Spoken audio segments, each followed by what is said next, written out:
बिस्मिल्लाहिर्रहमानिर्रहीम। आज हम एक ऐसा टॉपिक डिस्कस कर रहे हैं कि जिसको हम कहते हैं एजिंग।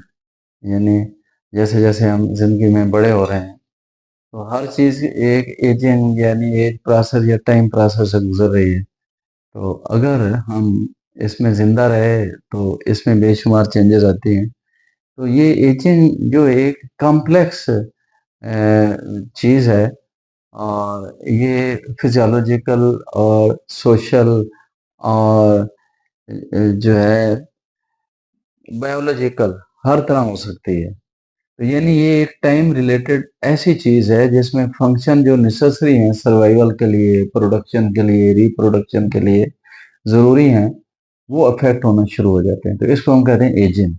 तो ये एजिंग जैसे हम आई में बात कर रहे होते हैं तो ये आई के अलावा सारी बॉडी पे इफेक्ट कर रही होती है।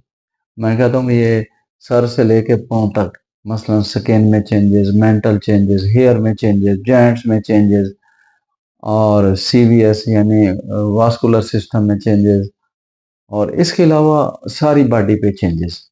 इंसान वक्त के साथ साथ इन चेंजेस में से गुजरता है। तो आई में क्या होता है? आई में दो तीन चेंजेस तो ऐसी हैं जिनसे हम जरा भी हमें आजकल खौफ नहीं रहा और वो 100% ट्रीट हो जाती है। मसलन इसमें एज रिलेटेड एक कैटरेट है, तो ये हम बात करते रहते हैं, कैटरेट किसी एज में भी हो जाती। तो एज रिलेटेड कैटरेट का बड़ा अच्छा ट्रीटमेंट है कि आप मोतिया को निकाल लें और उसकी जगह लेंस डाल दें और पेशेंट ऑलमोस्ट 100% परफेक्ट हो जाता है। इसके अलावा लिड में चेंजेस आ सकती हैं, रिंकलिंग हो सकती है, स्वेलिंग हो सकती है, लैशेज अंदर की तरफ जा सकते हैं, लैशेज बाहर की तरफ जा सकते हैं, यानी एंट्रोपियन, एक्ट्रोपियन, कार्निया में चेंजेस, ये कार्निया के सेल जो एंडोथेलियल सेल वो भी एज के साथ कम होना शुरू हो जाते हैं। तो इसी तरह विट्रियस जो है वो श्रिंक होना शुरू हो जाता है। तो इसलिए कहते हैं कि बाज़ का कुछ डिटैचमेंट ऐसी होती हैं या पीवीडी ऐसी होती है कि जो विट्रियस की एज रिलेटेड श्रिंकेज से हो जाती है। इस तरह कुछ चेंजेस रेटिना में आती हैं। तो जिस चीज़ को आज हम फोकस करना चाह रहे थे वो एज रिलेटेड मैकुलर डिजनरेशन है। जैसे मैंने कहा कि कैटरेक्ट होती है एज रिलेटेड या और कुछ चीज़ें कैटरेक्ट रिलेटेड जाती हैं। तो मैकुलर डिजीज जो है वो ऐसी डिजीज है जिसकी ऑलमोस्ट इरिवर्सिबल चेंज है।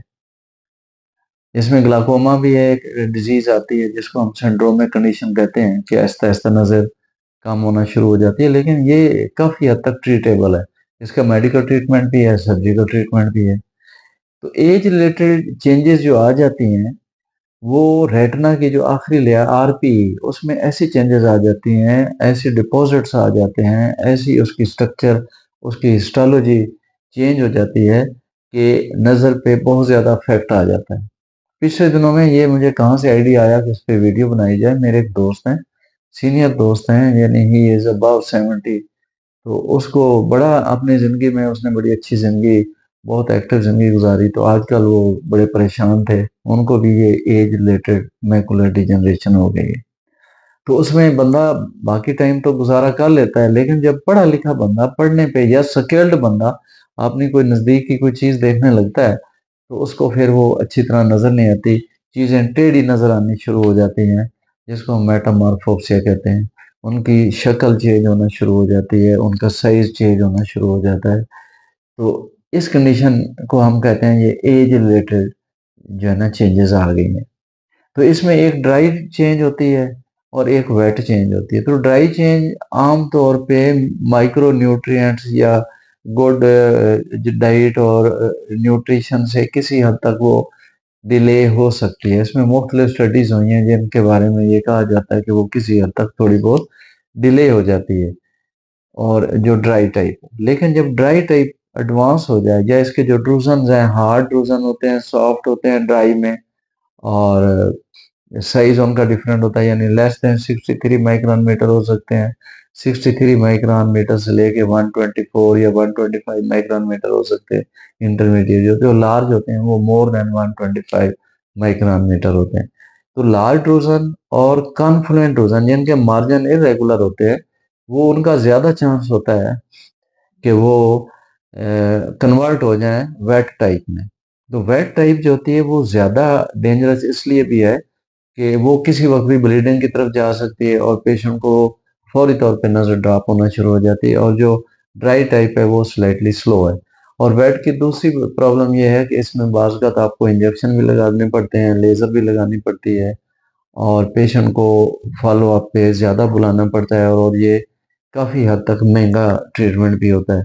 जो ड्राई टाइप है उसमें जैसे मैंने कहा लाइफस्टाइल, माइक्रो न्यूट्रिएंट, कुछ स्पेशल ग्लासेस, लो वियोलेट से काफ़ी हद तक गुजारा हो सकता है।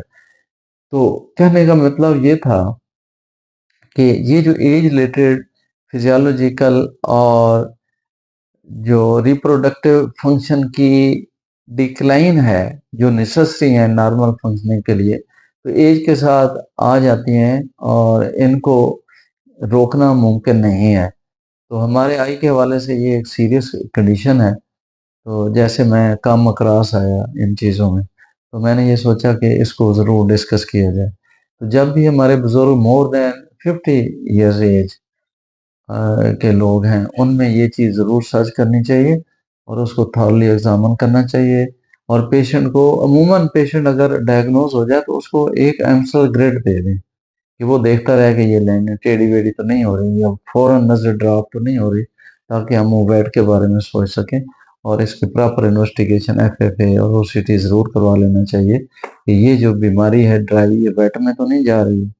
तो ये आज का हमारा था प्रेजेंटेशन। तो जैसे मैं कहता हूँ कि इसमें जो अच्छा लगे आपको या इसमें कोई कमी होगी डेफिनेटली, तो इसमें हमें इफेक्टिव फीडबैक चाहिए। तो मैं इसका मुंतज़िर रहूँगा।